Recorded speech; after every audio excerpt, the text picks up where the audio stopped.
নমস্কার বন্ধুরা, জিকে বাংলা জ্ঞান চ্যানেলে তোমাদের সকলকে স্বাগত। আশা করি তোমরা সকলেই ভালো আছো। আজকের প্রথম প্রশ্ন, পৃথিবীর কোন দেশে জলের উপরে ভাসমান ফুটবল খেলার মাঠ আছে?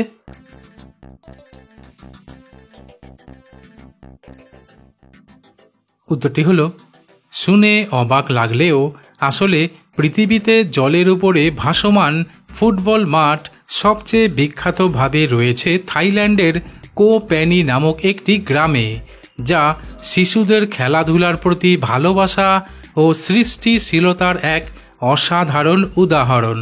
তাছাড়া সিঙ্গাপুরেও একটি বড় জলে ভাসমান ফুটবল খেলার মাঠ আছে। প্রশ্ন, পেয়ারা এমনই একটি ফল যা চোখের দৃষ্টিশক্তি বাড়াতে সহায়তা করে, কিন্তু পেয়ারা কি ত্বকের উজ্জ্বলতা বাড়ায়?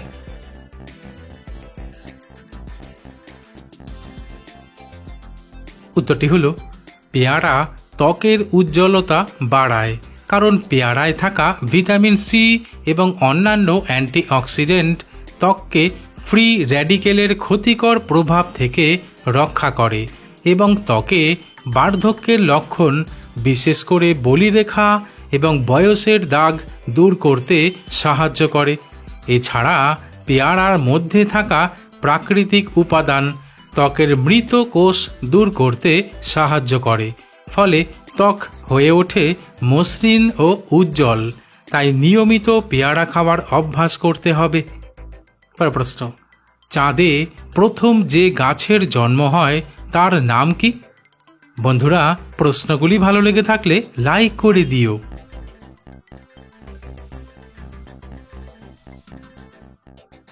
উত্তরটি হলো, চাঁদে প্রথম যে গাছের জন্ম হয় তার নাম হলো তুলা গাছ, কিন্তু চাঁদের অতিরিক্ত ঠান্ডার কারণে 8 থেকে 9 দিনের মধ্যেই সেই গাছটি মরে যায়। প্রশ্ন, বাজার থেকে সবজি কেনার সময় অনেক মানুষই পাতিলেবু কিনে থাকে, কিন্তু পাতিলেবু কি দাঁতের হলদে ভাব দূর করে? বন্ধুরা, ঠিক এই রকম আরও অজানা নতুন নতুন প্রশ্ন উত্তর জানার জন্য আমার চ্যানেলটিকে সাবস্ক্রাইব করে দিও।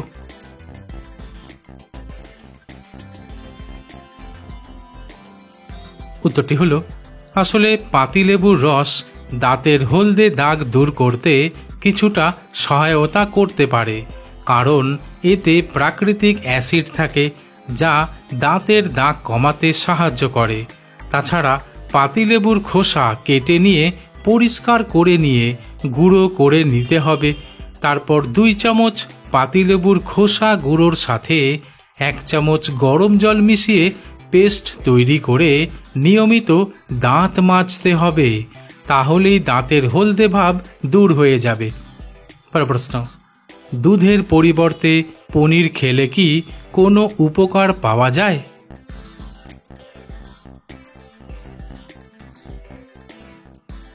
উত্তরটি হলো, দুধ এবং পনির উভয়ই দুগ্ধজাত পণ্য এবং পুষ্টিতে ভরপুর।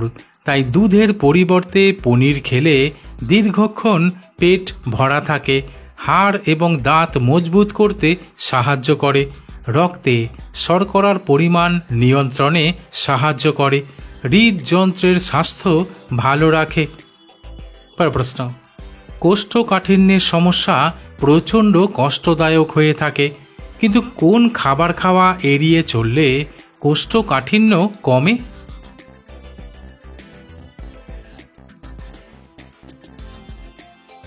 উত্তরটি হলো, অতিরিক্ত ফাস্টফুড, রেড মিট, অতিরিক্ত তেল মশলাযুক্ত খাবার খাওয়া এড়িয়ে চললে কোষ্ঠকাঠিন্যের সমস্যা কমে যেতে পারে। তাছাড়া অতিরিক্ত কফি পান এড়িয়ে চললেও কোষ্ঠকাঠিন্য কমে। এছাড়া ক্যান্ডি, কুকিজ, কেক এই সমস্ত খাবারে ফাইবারের অভাব এবং উচ্চ মাত্রার শর্করা থাকে, তাই এই সব খাবার বেশি খাওয়া এড়িয়ে চললে কোষ্ঠকাঠিন্য কমে যেতে পারে। প্রশ্ন, আজকাল আমাদের দৈনন্দিন জীবনের এক অবিচ্ছেদ্য অংশ হয়ে উঠেছে স্মার্টফোন, কিন্তু স্মার্টফোন প্রতি সপ্তাহে কতবার সুইচ অফ করা ভালো?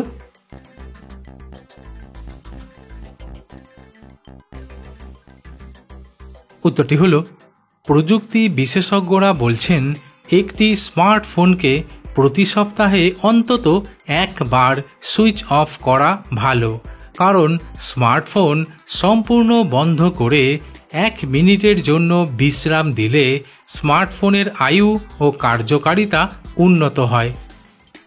প্রশ্ন, আমরা সকলেই জানি যে শাক খাওয়া উপকারী, কিন্তু লাউ শাক খেলে শরীরে কি উপকার হয়?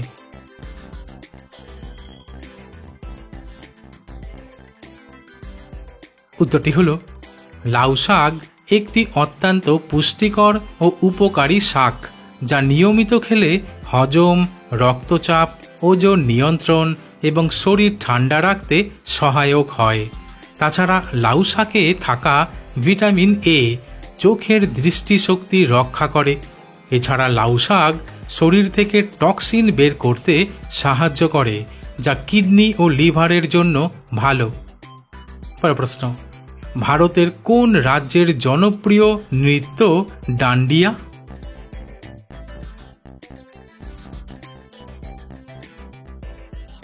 উত্তরটি হল, ভারতের গুজরাট রাজ্যের একটি জনপ্রিয় লোকনৃত্য হল ডান্ডিয়া। প্রশ্ন, কোন মশলা প্রতিদিনের খাবারে খাওয়া শুরু করলে পুরুষের এনার্জি 15 গুণ বেড়ে ওঠে?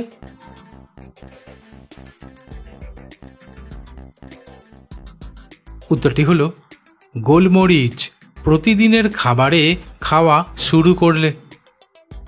প্রশ্ন, কোন সালে ভারতে প্রথম রেল চলাচল শুরু হয়?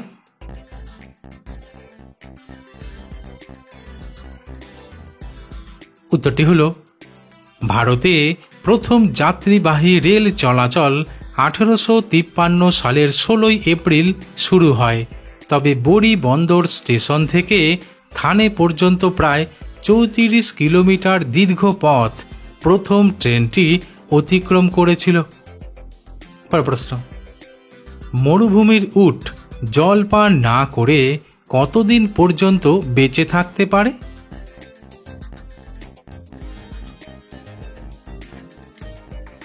উত্তরটি হল, সাধারণত একটি প্রাপ্তবয়স্ক উট 10 থেকে 15 দিন পর্যন্ত জল পান না করেও বেঁচে থাকতে পারে, কারণ উট হল মরুভূমির অন্যতম অভিযোজিত প্রাণী। বন্ধুরা, আজ এখানেই শেষ করছি। পরবর্তী ভিডিওতে নতুন কিছু তথ্য নিয়ে হাজির হব।